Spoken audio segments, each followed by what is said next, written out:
Pronto, pessoal, então boa noite. Vamos começar a nossa roda de conversa de hoje, que tem como tema a educação com pessoas em privação de liberdade, né? Um tema muito importante, que eu acho que mesmo quando a gente discute grupos que são subordinalizados, mesmo dentro disso, esse é um grupo que muitas vezes não é contemplado na discussão de educação. Então, hoje eu acho que é bem importante essa discussão, olhar para essas pessoas que são muito invisibilizadas. E hoje nós temos 4 convidados, que são Ana Clara Peixoto, que está aqui, que é formada vou falar rapidinho, depois você se apresenta mais, que é formada em produção cultural, mestra em educação aqui pela UFRJ, onde ela foi minha aluna, e doutorando em educação também pela Universidade Federal do Rio Grande do Sul. Então, ela está aqui passando férias e a gente aproveitou a vida dela para trazer ela aqui.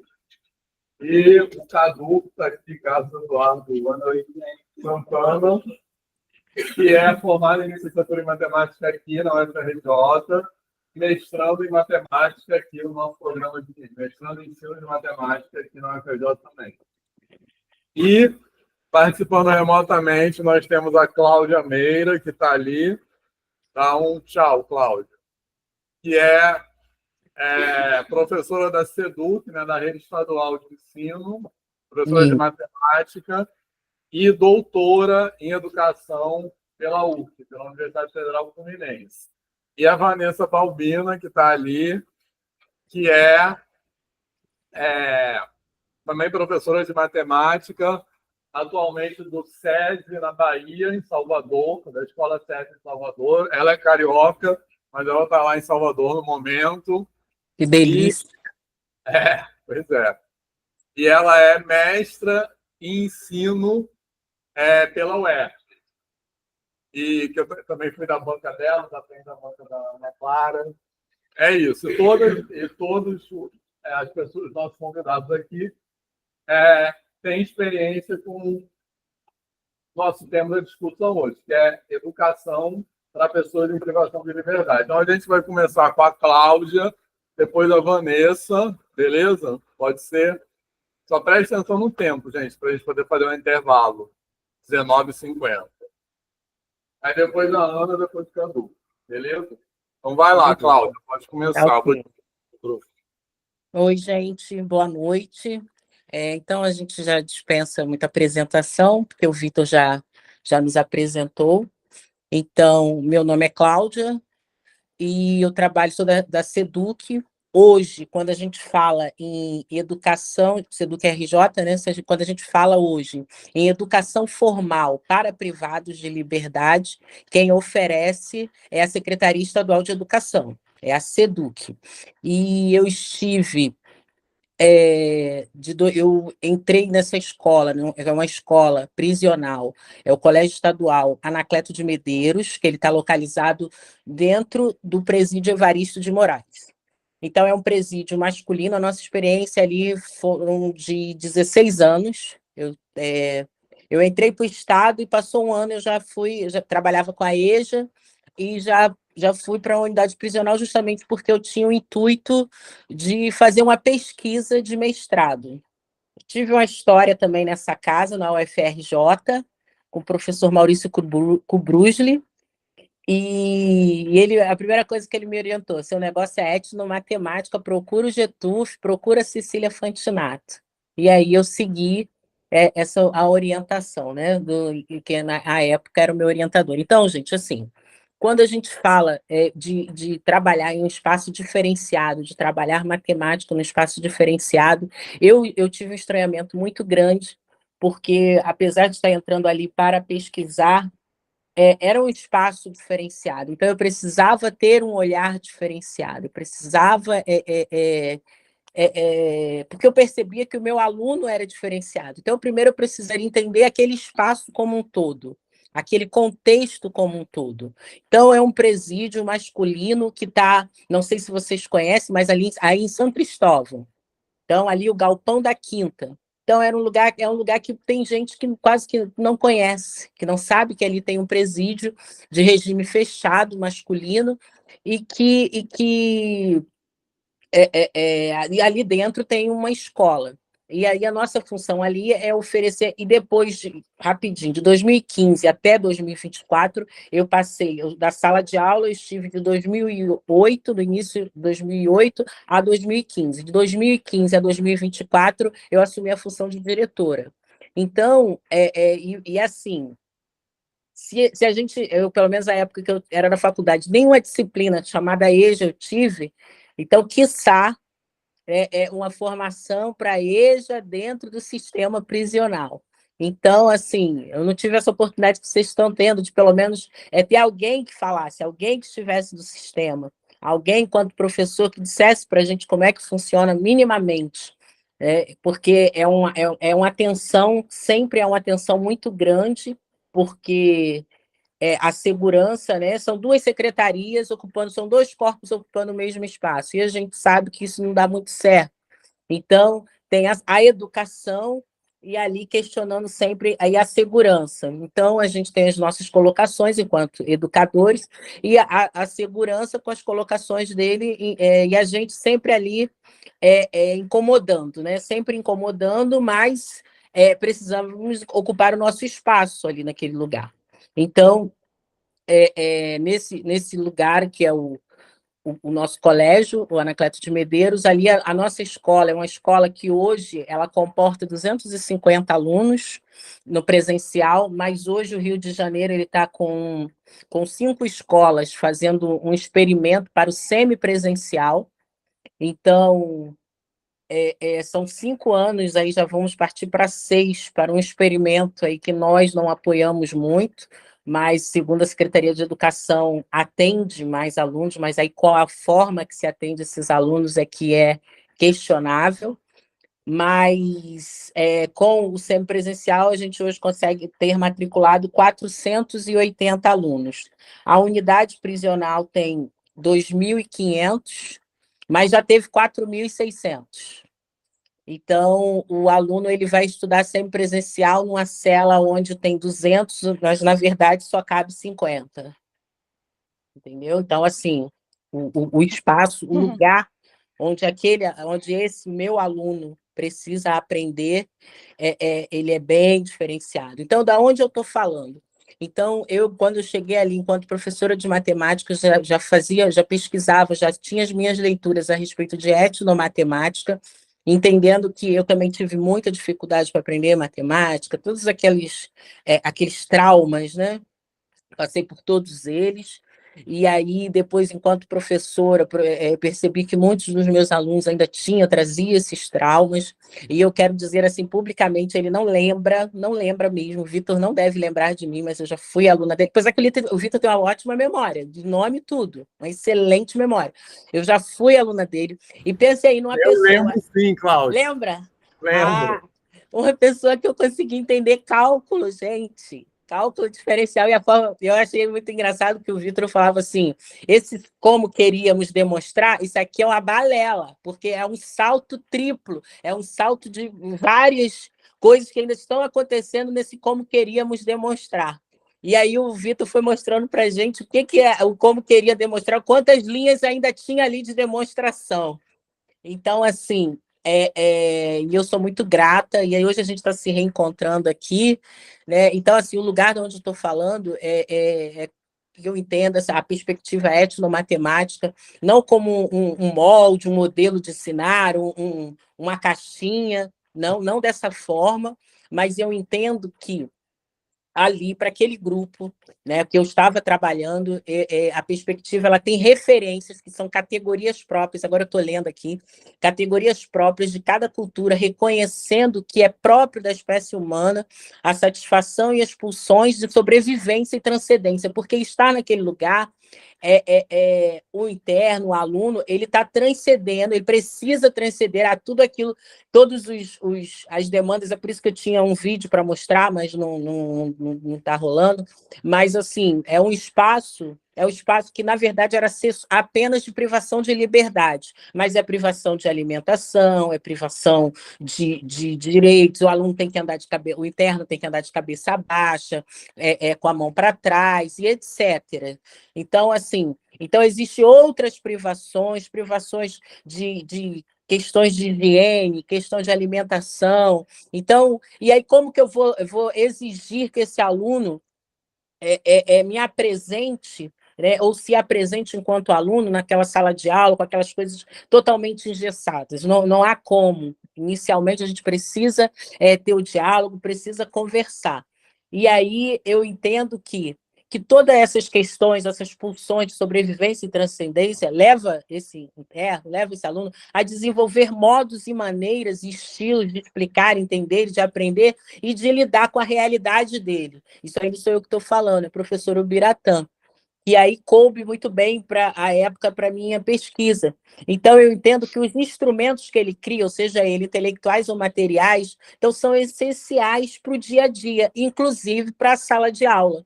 Então, o que eu quero dizer, gente? Eu cheguei e tive o contato com um aluno que eu ouvi uma frase. Olha a frase que eu ouvi. Deram um baque na C6. Fulano foi de ralo, cadeia pesou e foi de pedra. Olha, o que ele estava falando? Tem até uma linguagem diferente. E aí era para eu não entender mesmo, é para o guarda não entender. Então, eu vou repetir. Deram um baque na C6, fulano foi de ralo, cadeia pesou e fulano foi de pedra. Então, o que aconteceu? Os guardas invadiram a cela C6, que era uma das celas onde nós tínhamos aluno, e o aluno que eu estava perguntando, que é o fulano, foi de ralo. Tudo que estava de errado ali botaram na conta dele, e a cadeia pesou para ele de uma forma que ele se matou. Ele foi de pedra. Então, eu falei, pô, cara, vamos ver aí. Aqui tem alguma coisa que é muito diferente, né? E aí eu peço para vocês, tem como colocar aí para mim? Acho que foi qual que o primeiro que eu pedi, Vitor, o slide? Foi o 6, mas o 6 não está aparecendo. Não, o mais para baixo. É o, Calma aí. é o 10, né? O 10.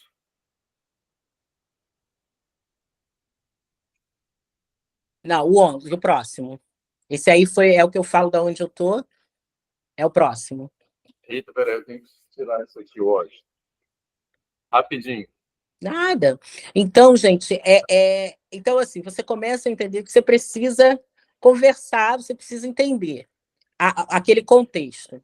E aí, entender o contexto é muito interessante, que eu até botei aqui como esse título, né? Educação Matemática e Ficção. Contextualizar sem conhecer o contexto não é contextualizar.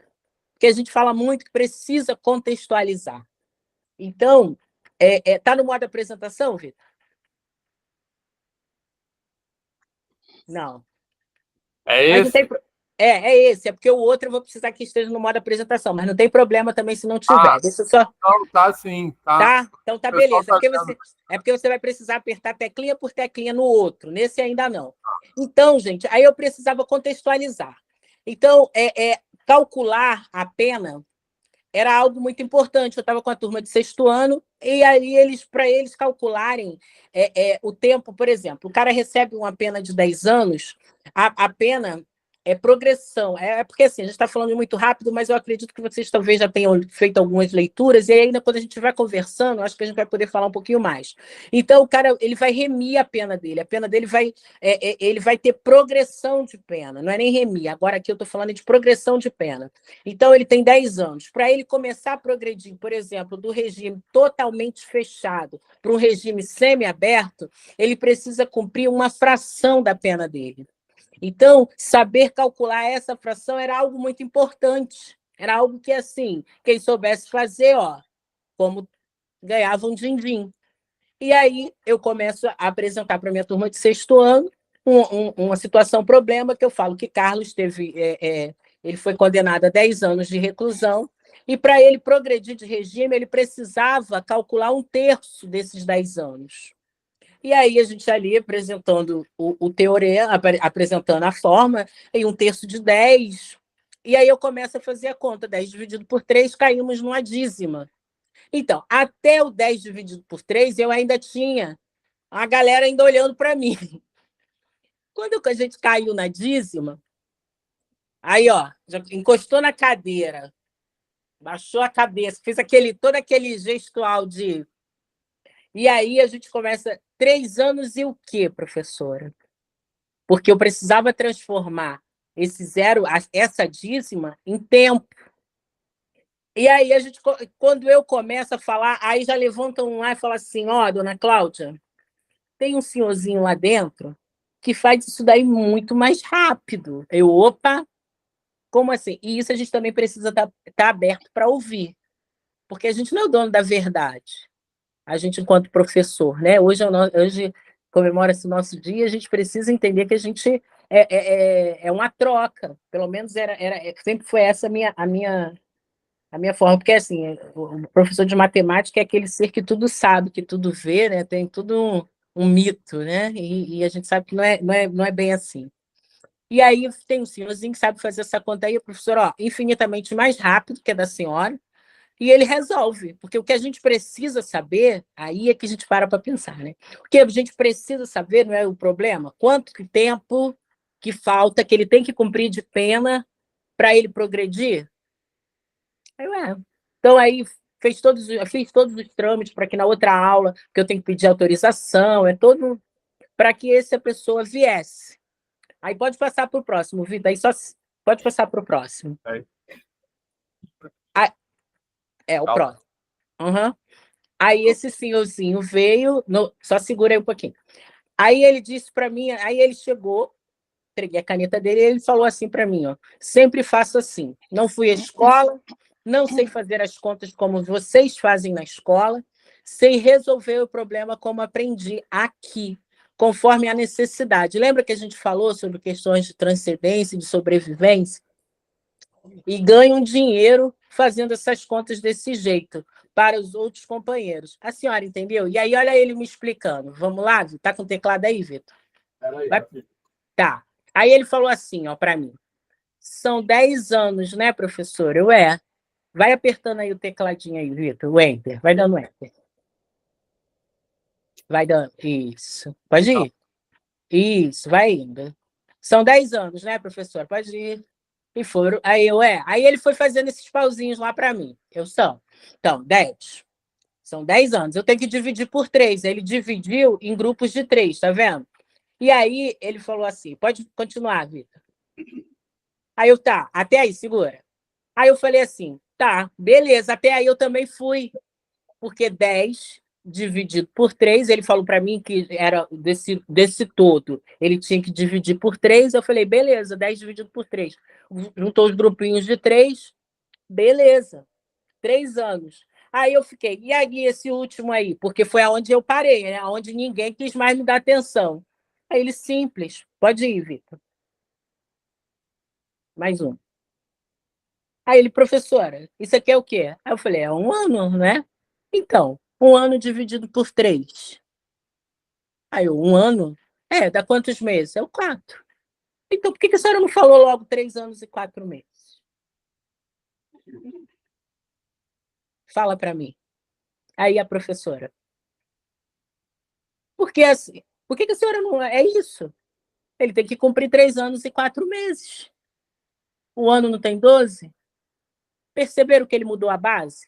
Mas, e é com isso que ele ganhava dinheiro. E aí, a partir dessa fala, dessa conversa, desse momento, que aí eu comecei a entender que a gente precisava conversar mais. Eu precisava me permitir mais na hora de resolver situações, problemas, na hora de resolver, porque existem outras formas de resolver um problema. Eu precisava estar aberta, porque ele era um senhorzinho que nunca tinha ido à escola, que ele não gostava da escola, tá? Porque ele ganhava o dinheirinho dele lá dentro da cela, lá no cantão lá dele. E aí ele me mostrou isso, mas já avisando para que eu não ensinasse, porque senão ele ia perder dinheiro. E assim como essa forma que eu entendo que são é o que eu chamei na minha dissertação de mentefatos, mas tem alguns artefatos também que eles criaram. Pode dar um enter aí, Vitor. Que eles criaram, acho que aí esse aí acabou, mas e aí ele deu a solução para mim, e aí ele me perguntou qual é a mais prática, professora? A minha resposta está errada? E aí eu vou dizer o quê, professores? Futuro professores? Está errado? Não está. Não. Né? Então, assim, e aí passa para o próximo. E aí eu começo a agir nas outras aulas. Pode passar para o próximo, Vitor. Pode dar mais um enter. Outras coisas que a gente foi vendo, pode dar no enter. Que eu achava que assim, geometria na latinha era algo muito importante. Então, eles fazem fio mesmo, é o fio que a gente, condutor de energia elétrica, mas com a latinha. Aí eu sugeri cortar, planificar, né? Porque a gente olha com esse olhar dessa matemática aí que foi ensinado para a gente, pelo menos para mim, que eu só via essa matemática aí, de ver, vamos planificar a latinha, vamos recortar várias faixas, emendar uma na outra e vamos fazer um fio grandão. Aí isso aqui ele falou para mim, assim a senhora vai abrir curto, a senhora vai botar fogo na cadeia, professora. Aí eu falei, então vai para fazer o quê com a latinha? Como é que eu vou fazer um fio inteiro? Dá mais um enter. Só a senhora cortar assim, ó, vai dar mais um. Vai cortando assim, ó, quando se descascou na laranja. Aí o descascar a laranja era o espiral. Mas aí não pode falar de espiral, né? Nessa época aí, não é? Só pode falar de espiral mais lá na frente, não é isso? Pelo currículo.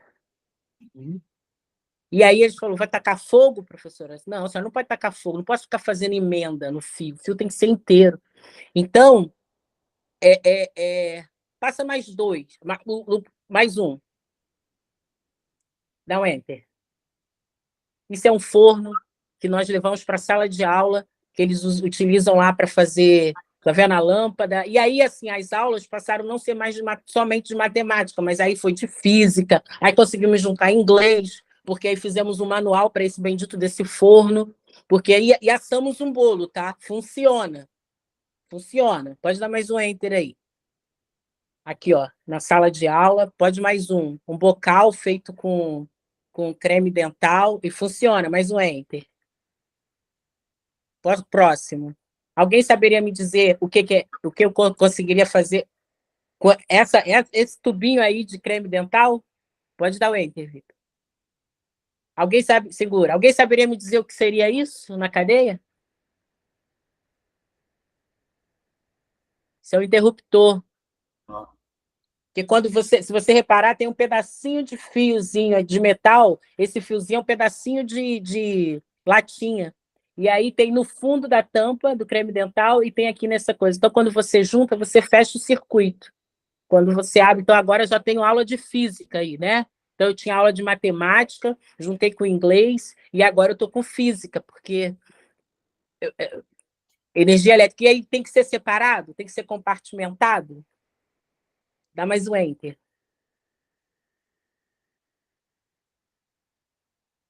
Isso aí. Isso aí é um fogão. Que aí passa aquele fio da latinha aí, ó, liga na energia lá, porque só tem uma tomada. E ali eles conseguem colocar as coisas para esquentar. Então, assim, e pode tirar a apresentação, Vitor, porque tem umas coisas, mas assim, eu já estou finalizando também a minha fala. Então, enquanto professora, enquanto assim, a mensagem, né, que a gente deixa no sistema, para quem trabalha ou vai vir trabalhar dentro do sistema ou em qualquer lugar, eu acho que a gente precisa conhecer o contexto, conhecer, saber, entrar mesmo, se mergulhar, poder entender cada um, ouvir até a comunidade que vem de fora, pelo menos dentro do sistema, ouvir o outro, porque esse senhorzinho, ele não queria estudar, ele não veio, mas ele mandou outras pessoas para estudar. E algumas vitórias que a gente conseguiu até através dele, ele foi indicando outras pessoas, trazer, porque existe um preconceito muito grande. Então, assim, os mais jovens começaram a vir também a procurar a escola. Ó, ela fala dos negócios lá daqui da cadeia, porque tem hora que eles não querem falar de coisas da cadeia, eu não quero falar das coisas aqui da cadeia, mas eu estava mostrando a eles que a escola podia dialogar com aquelas coisas que estavam ali na cadeia, não só para falar de coisas da cadeia, mas para dizer que aquele conhecimento que ele tinha ali, ele poderia também me ajudar, e a gente ali construiria junto o conhecimento, entendeu? Então, assim, e algumas outras vitórias que, enquanto professora, enquanto diretora de escola dentro do sistema, a gente conseguiu, através desse olhar, por essa perspectiva, que é a perspectiva etnomatemática. Tá bom, Vitor? Acabei. Valeu, obrigado, Cláudia. Tá? Obrigada, gente. Vamos lá, continuar por conta do tempo, depois a gente abre perguntas. Vanessa. Boa noite. Boa Estão me noite. ouvindo? Sim. Boa noite, mais uma vez. Obrigada pelo convite, mais uma vez estar aí com a sua turma e com todos os convidados, Aninha aí, Cláudia e todos vocês presentes. Bom, o meu relato é um pouco diferente de Cláudia, até fico feliz por ela ter conseguido trabalhar e com materiais, né, e ter a união dos pares para que as aulas pudessem ser interdisciplinares, né? Como eu vi ali a latinha de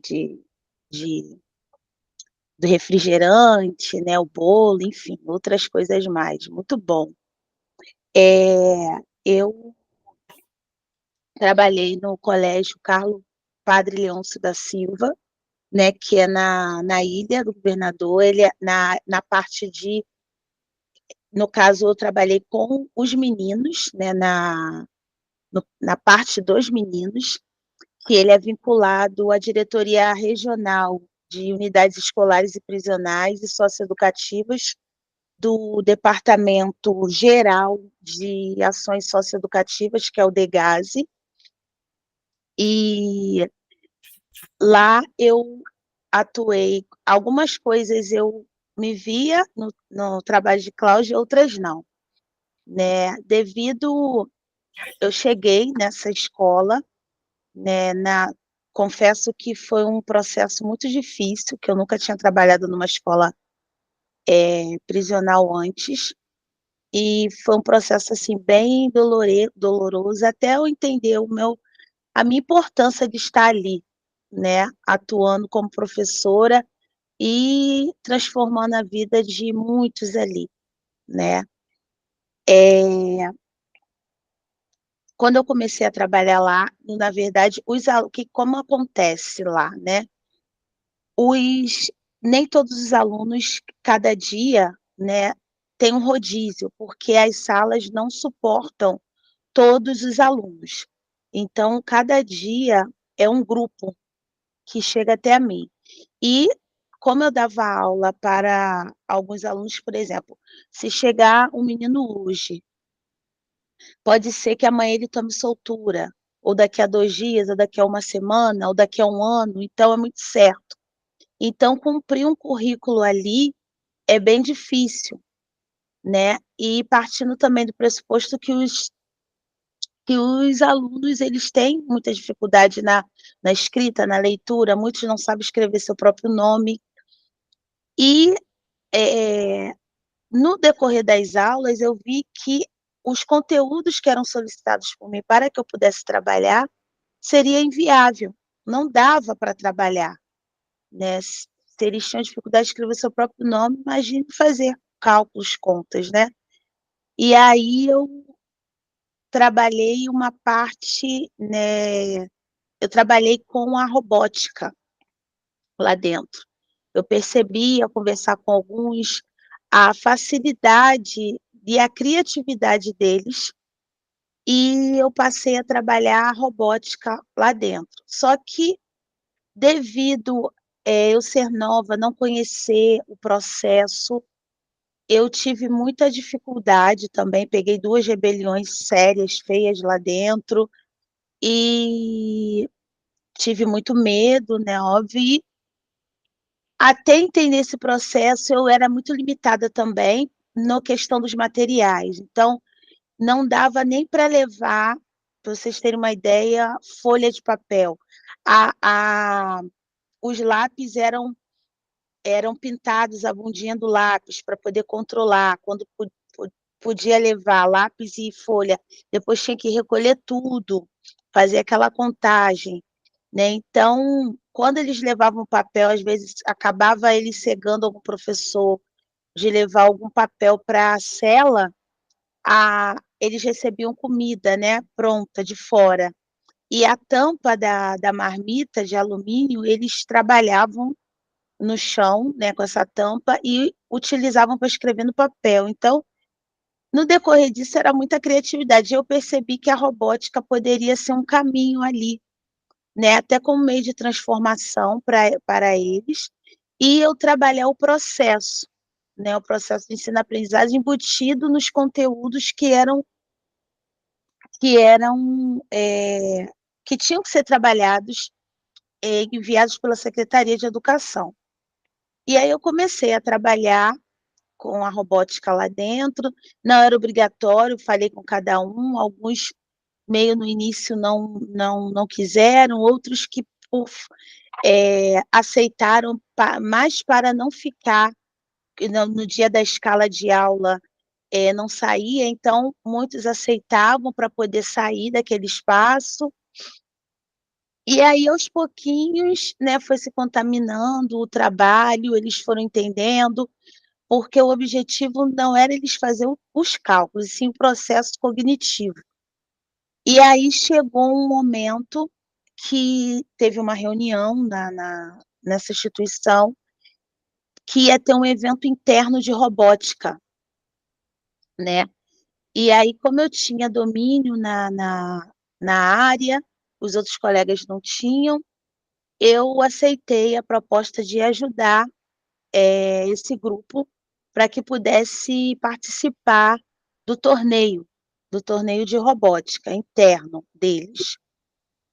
E aí o tema central era sustentabilidade, água, e aí as propostas eram, as missões já vinham prontas, né, a problemática já vinha pronta, em que o contexto era trabalhar essa sustentabilidade, e eles, dentro do roteiro, vinha missões.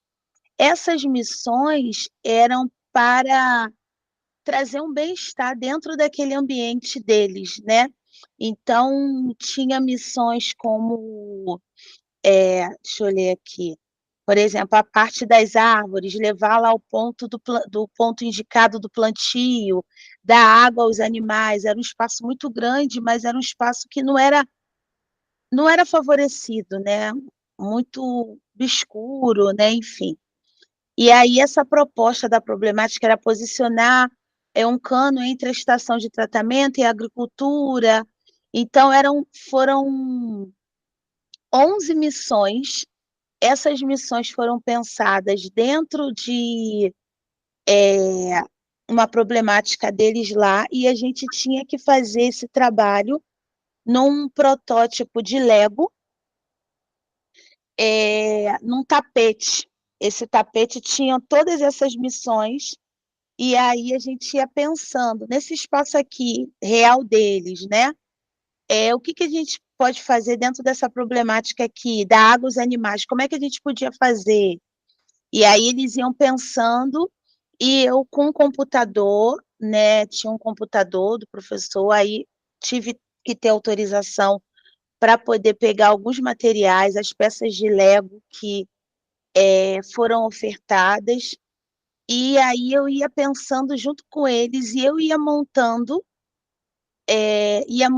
porque eles não podiam mexer em nenhum material, e aí eu ia montando com eles e ia fazendo os cálculos. Então, as os desculpa, os objetos de conhecimentos que foram trabalhados foram escala, razão, proporção, regra de 3, operações. Só que essa parte da programação, a gente trabalhava todo mundo junto, e aí o cálculo, eu fazia esses cálculos, mas o que interessava para mim era o processo de condução, e isso eles levaram com muita maestria. E por final, né, a gente treinou bastante o tempo, cada missão exigia um comando diferente do robô, às vezes o robô tinha que ficar mais pesado para chegar na missão cumprida, às vezes o robô tinha que ficar mais leve, e era tudo cronometrado com tempo. E no dia do torneio, né, eles venceram, tiraram em primeiro lugar, foi um trabalho muito bonito, assim, eles ficaram muito emocionados, e tomou uma proporção muito grande, eles choraram e tudo mais, e no final eles falaram assim: "Professora, dá voz para nós lá fora, dá voz para nós. Nós não somos escravidão e violência, e sim história e ensinamento". Então essa frase me marcou muito, assim, né, todos os meus relatos, assim, eu falo, porque, é é um lugar meio estereotipado e, de fato, eh, tem que haver ressocialização, mas o ambiente é tão pesado, tão massacrante que, Deus o livre, eles chegam e saem piores do que entram, de tanta violência, de tanta coisa ruim que acontece lá dentro. Então, trabalhar com a robótica foi um meio de transformação social mesmo, e aí eu entendi o meu legado de cair nessa escola, que tinham tantas outras, e aí papai do céu me colocou ali dentro, e como transformação minha, como ser humano, e deles também. E eu não consegui, porque eu ainda estou no trabalho, mas eu não consegui puxar o vídeo, depois eu até mando para o Vitor para passar o relato de um, né, eu tenho contato com alguns que já tomaram soltura, todos os que participavam do projeto, não voltaram para a vida do crime, 2 trabalham na área de robótica, um trabalha na parte da SEDAI, com a manutenção das máquinas, na parte de programação, né, já constituiu família, tem filhos, né, e ele veio até a mim pedindo para fazer um relato e levar para os que tinham ficado, porque ele foi um dos primeiros a sair. Inclusive no dia do torneio, ele já tinha tomado soltura, e ele era o líder, ele que agilizava o grupo, e aí eu falei: "Meu Deus, e agora você saiu?" Ele: "Não, eu vou voltar", mas quando eles saem, a família troca de telefone, para eles construírem uma nova vida, né. E aí eu falei: "E agora?" Aí ele: "Não, pode deixar que eu vou voltar, professora, eu vou falar com a minha mãe", e no dia a mãe levou, ele estava lá, ajudou o grupo e venceram. E hoje ele tem uma vida, né, é casado, tem duas meninas, trabalha, começou como estagiário, agora cresceu, trabalha como terceirizado, mas está atuando, né. E o projeto foi tão bonito, né, que, ao contrário da professora que teve o apoio, eu não tive apoio de nenhum colega, porque os relatos eram: "Você está caçando coisa, você está", como é? "Você está arrumando ideia, eles daqui a pouco vão sair, vão te assaltar, se bobear, vão até te matar e não vão nem lembrar de você. Eu não vou perder meu tempo não", então eu não tive apoio nenhum, assim, do corpo docente, minimamente da direção também não tive tanto, porque não acreditam mesmo no processo de mudança da pessoa. E eu escrevi esse projeto, intitulado como Fenomenologia Boamática, ressocializando os jovens através da ciência Aristim. Essa parte da fenomenologia, ela retrata muito o estudo da psicologia, né, que é o estudo, a grosso modo falando, é o estudo dos fenômenos, né. E esses fenômenos as podem impactar positivamente ou negativamente para o ser humano no ensino de qualquer área de conhecimento. No meu caso ali foi da matemática, em que o aluno ele pode ter vários aspectos sociais, econômicos, vários que podem impactar tanto positivamente como negativamente. Boamática foi um nome criado por mim, o termo titulado por mim, para desmistificar o ensino da matemática, e agora com mestrado, com a ajuda de Vitor, né, da minha orientadora, ele, eh, eu empreteci essa boamática, né, trabalhando essa parte do conceito decolonial, né, e agora eu remetendo esse trabalho que foi premiado pelo Prêmio Shell de Educação Científica, foi em 2020, foi um prêmio nacional, foi um marco da minha carreira, né, de educadora.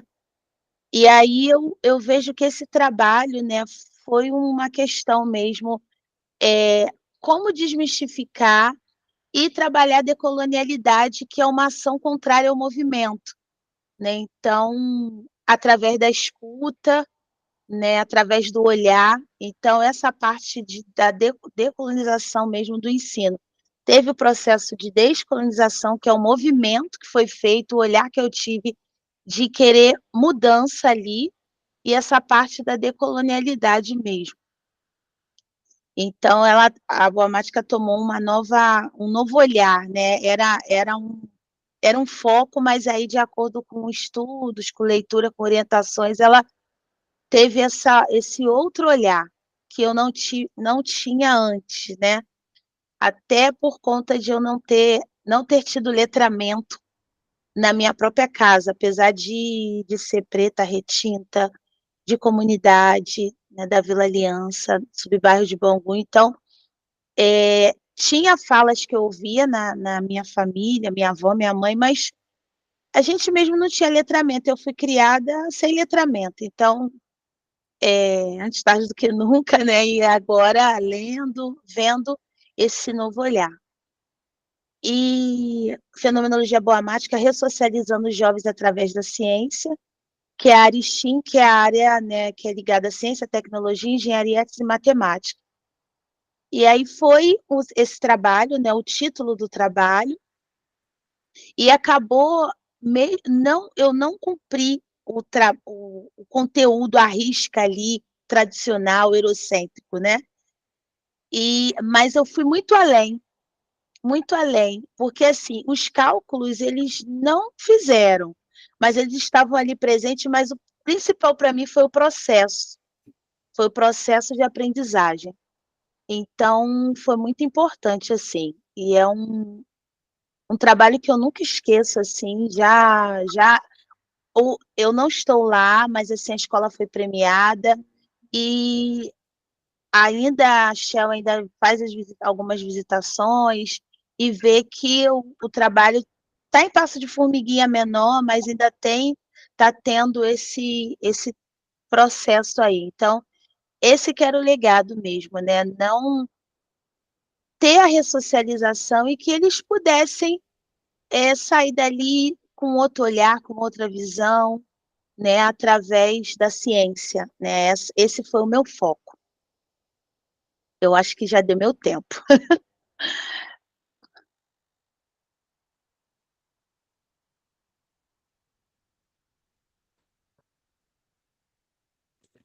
Alô? Congelou. Tá congelado. É, eu acho que já deu meu tempo. Tá. Valeu, obrigado.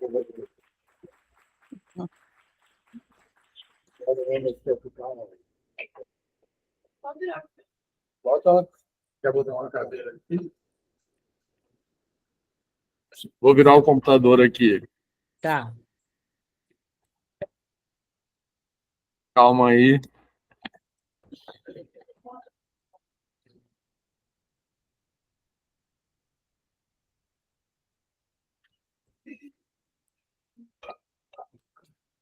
Não chega, bota aqui para o chuveiro. Tá.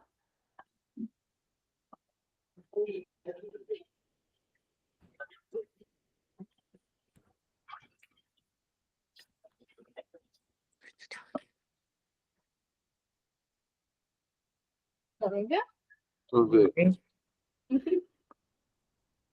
Tá. Boa noite, gente.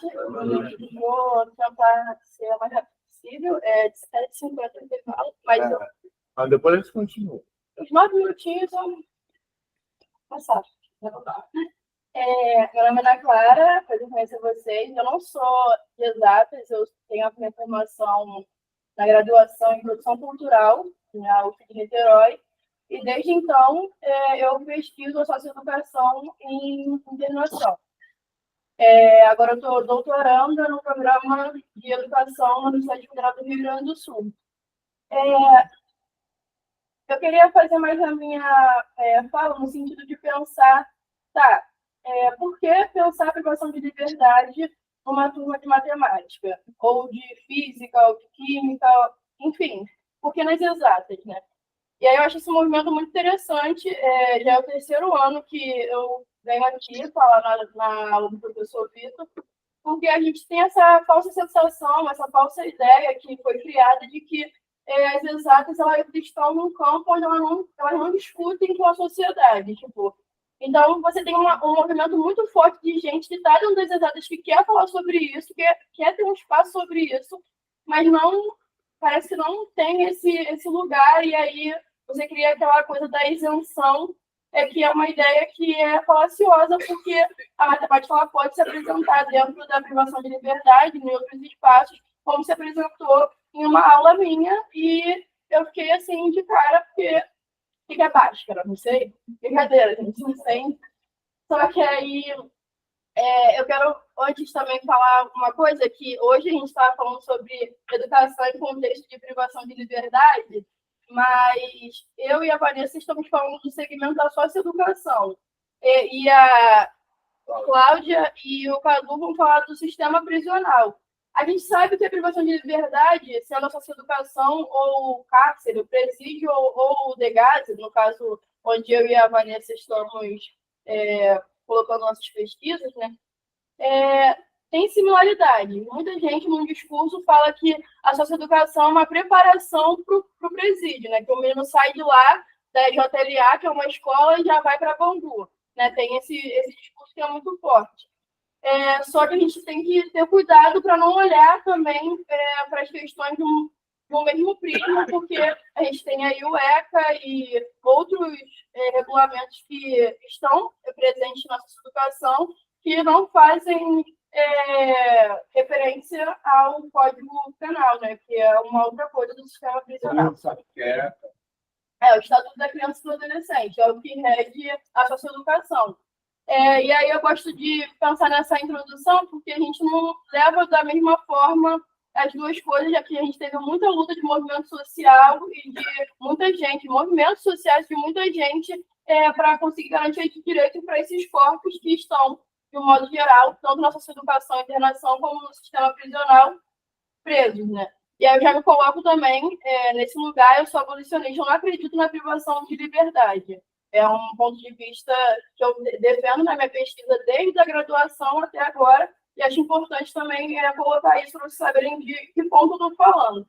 Não acredito em reforma, não acredito também em ressocialização. Quando a gente escuta de ressocialização, reeducar, como a gente vai pensar em ressocializar indivíduos que não tiveram nem sua primeira socialização? Quando a gente entra dentro da privação de liberdade no degase ou até no sistema prisional, você vê indivíduos que tiveram um RG feito e não tinham antes, que tiveram contato primeiro com uma escola, porque não frequentavam uma escola antes, ou então invadiram muito cedo, e tiveram uma relação muito difícil com o ambiente escolar que eles foram inseridos. E aí a gente pensa, então se eles tiveram uma relação difícil com o ambiente escolar que eles foram inseridos, eles não vão querer conversar sobre matemática, sobre português, não vão querer. Então a gente, quando entra ali, a gente toma um susto. Por quê? Onde tem matemática no dia a dia desse adolescente? Alguém quer ajudar?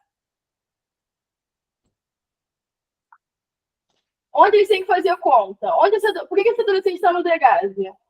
Por que ele foi apreendido e está dentro do degase? Venda de drogas. Venda de drogas é uma coisa. O que você tem que fazer na boca? Você tem que fazer conta na boca. Então, assim, eu acho muito interessante quando a professora Cláudia fala sobre esse exemplo da realidade, a gente aprender a escutar o outro, porque é uma matemática. A gente não pode entrar ali, tipo, isentão, achando que, nossa, eles não vão sair daqui, olha, Deus salvou a vida deles. Não, a gente está ali para garantir de direito, a gente está ali para fazer cumprir a garantia de direito que eles têm. Não é uma missão gloriosa de estar na privação de liberdade. Tanto na universidade, quanto na privação de liberdade, você não está descobrindo a roda, você está fazendo sua obrigação enquanto um educador comprometido com uma educação. Isso daí, para mim, é outro ponto-chave que eu acredito. Porque quando a gente entra dentro da privação de liberdade para falar com adolescentes, e eu estou falando rápido, porque eu já falo rápido mesmo, mas já vai ajudar vocês a ir para o intervalo. A gente consegue ter esse link quando a gente não nega o passado deles, que é presente. Porque muitos deles, às vezes, falam, professora, eu vou sair daqui, papo reto, gosto da cara da senhora, mas quando eu sair, consigo 3 mil. Quanto a senhora ganha para estar aqui? Nada. Nada? Eu ganho uma bolsa na época, né? A bolsa de mestrado era 1.500. 1.500, pessoal, por mês, eu faço 2 mil por semana. E aí eu vou ficar, não, gente. É claro que a gente não vai incentivar essa prática de ato infracional ou criminosa no sistema prisional, mas a gente tem que saber que está dentro daquela realidade, trabalhar com a realidade deles. Se é assim que eles vão aprender, eu estou aqui para cumprir o papel de fazer eles aprenderem. E trocar com eles, aprender com eles e eles aprenderem comigo. Então, a gente traz exemplos, tipo, como é que é na boca? Como é que você faz? Professora, tem um dia que o maluco me entregou 100, eu tava nervosão, entreguei R$2 para ele, confundi, deu uma merda, não sei. Então vamos falar sobre isso daqui. E aí você vai vendo que eles começam a falar sobre as defasagens escolares, essa relação que eles tiveram totalmente negativa da escola colocar eles como burros, como adolescentes que não deram certo. Quando o professor fala que a privação de liberdade, esse supra-sumo do errado, é uma verdade, porque é o aluno que já... Sabe aquele aluno que os professores falavam assim, fulano deu errado, fulano é burro, fulano não sei o quê, pula muro, não sei o quê. Esse adolescente, geralmente, ou está dentro do Degase, ou ele nem chegou a pular o muro, porque ele já foi direto para lá, porque ele não se sentiu acolhido dentro desse espaço, se sentiu muito invisibilizado. E aí, dentro da fala deles, a gente vê a diferença quando eles tiveram contato com o professor na escola formal ou fora, que acreditou no potencial deles. E nem isso, né?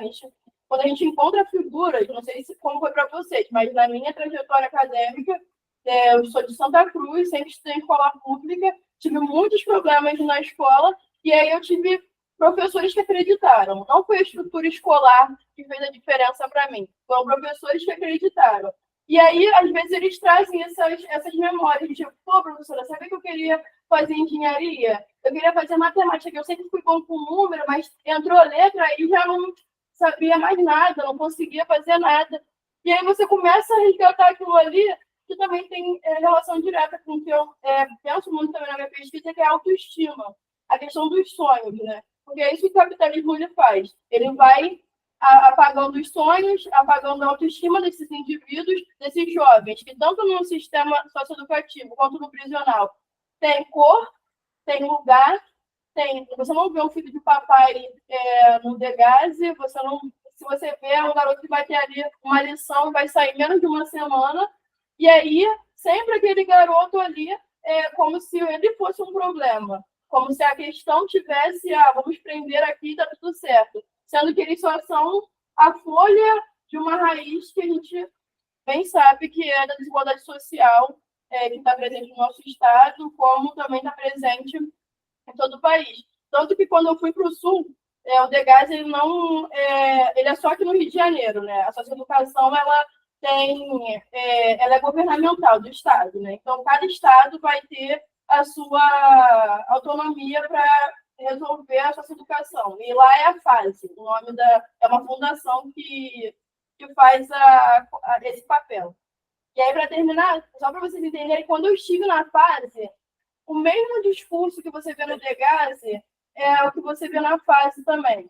Então, você vê que mesmo sendo Porto Alegre, Rio Grande do Sul, Rio de Janeiro, há discursos que se encontram, né? Sobre essa relação que eles tiveram com a escola, sobre essa relação que eles tiveram com pessoas e professores que acreditaram neles, e também sobre essa dinâmica de poder que o tráfico dá, sobre referências próximas, de tipo, você quer o quê? Trabalhar sobre racismo, ser maltratado porque não sabe ler nem escrever, ou ser um pose do rodo da tua comunidade, sabe?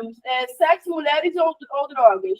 É muito que já aparece no discurso deles, não é por acaso, né? Não é tipo, são pessoas ruins, porque a gente também faz esse imaginário, esse estereótipo da pessoa que está privada de liberdade, como se ela fosse um monstro, e aí a gente tira ela do convívio social e está tudo resolvido. Está resolvido? Não está resolvido, né? Então é isso, gente. Só queria dar essa introdução, 7h41, não sei se... Mas tentei falar em 10 minutos. E agradeço a vocês e também no final vou botar meu e-mail, WhatsApp, para quem quiser falar alguma coisa depois para a gente ir trocando, tá? Obrigada.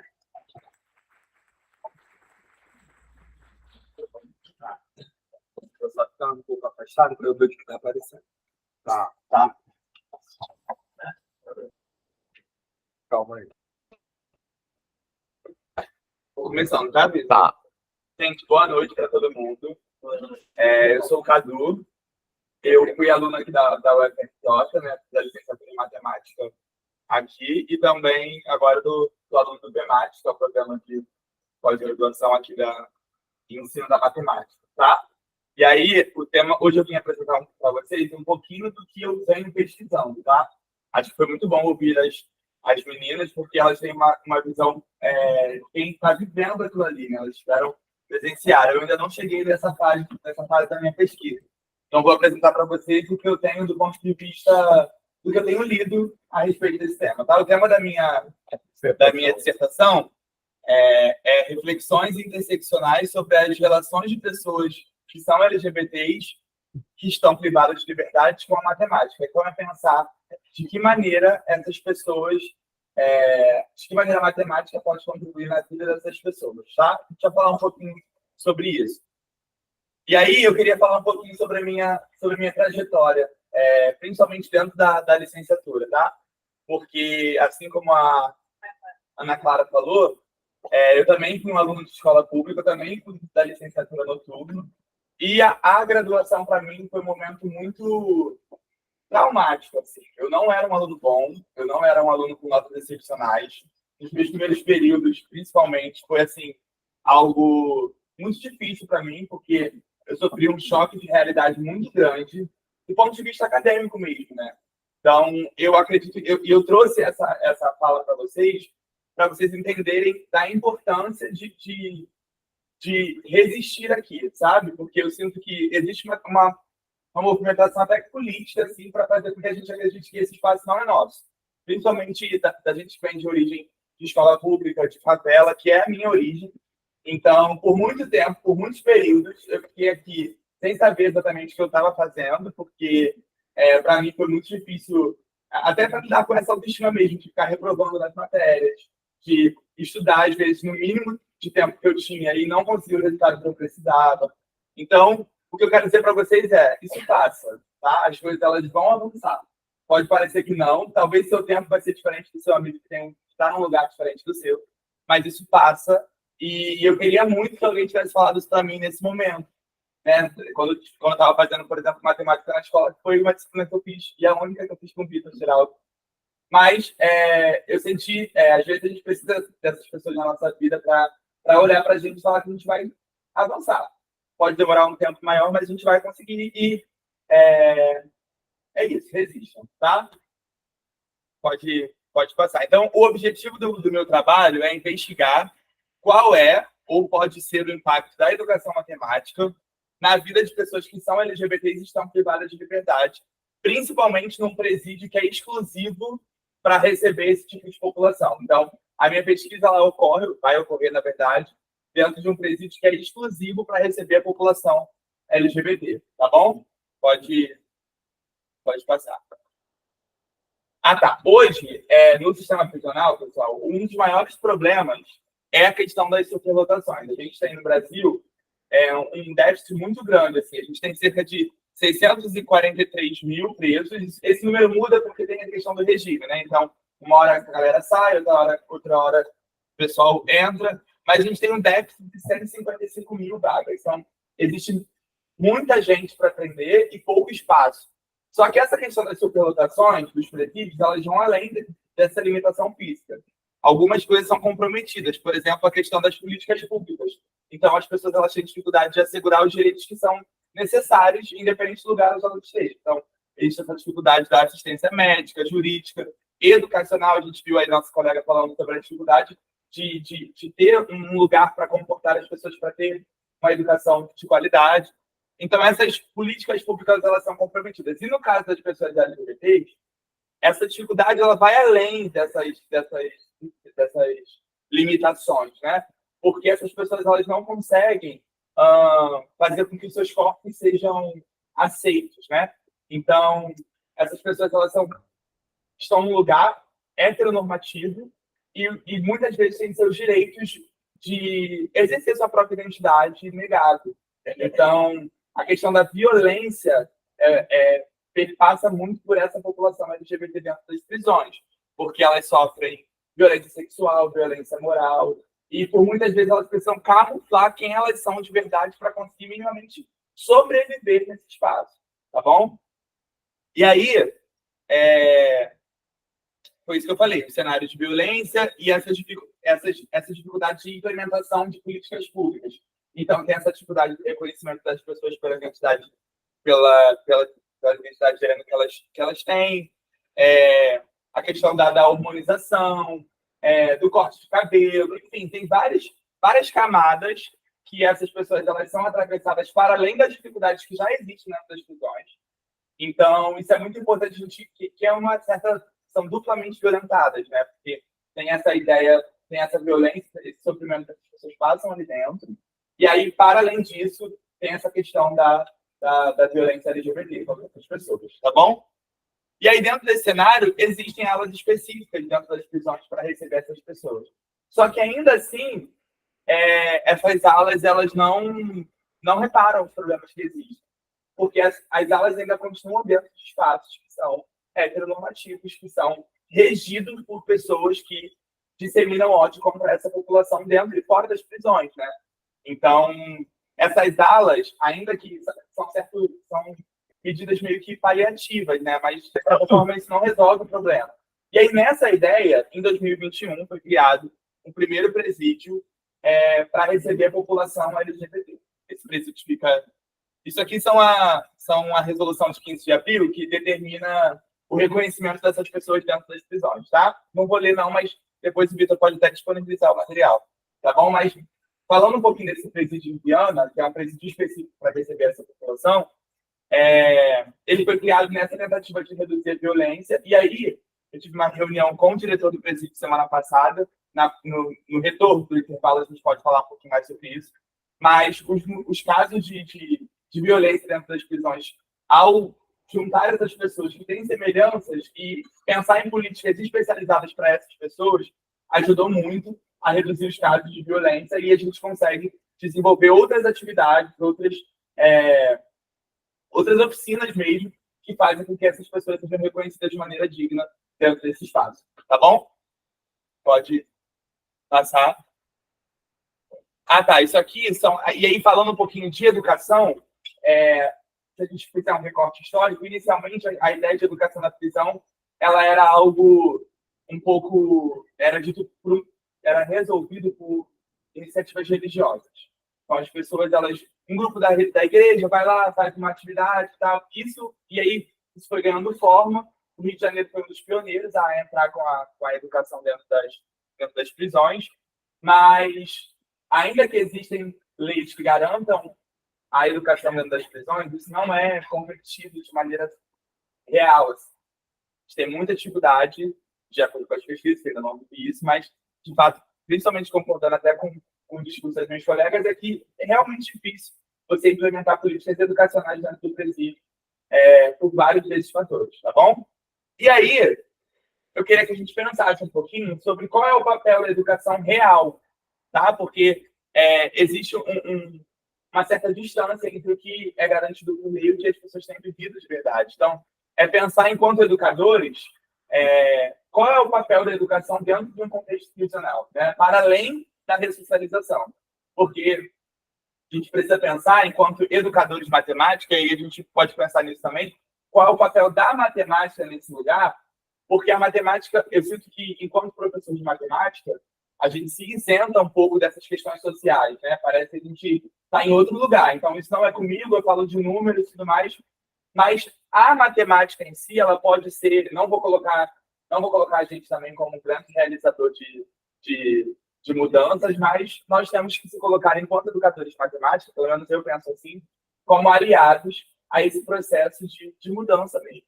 Então, é muito importante que nós, enquanto professores de matemática, a gente pense nesse lugar de que você se você se compromete com o que você faz, se você acredita naquilo, é importante que a gente pense como nós podemos, se você tiver, se você se sensibilizar por isso, e eu me sensibilizo, a gente pode falar um pouquinho sobre isso depois, vai explorar as razões que me fizeram olhar para esse lugar, né? Mas a gente não pode se isentar desse lugar de pensar em que políticas e movimentações a gente pode fazer para tornar um mundo cada vez mais igualitário. Tá bom, gente? Se é que isso pode acontecer. Então é isso. Ah, tá. Isso é depois.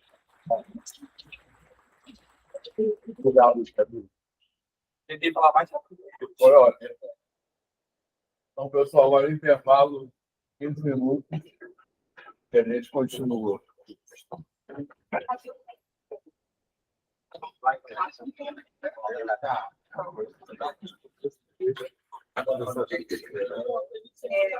Achei que foi, né? Não,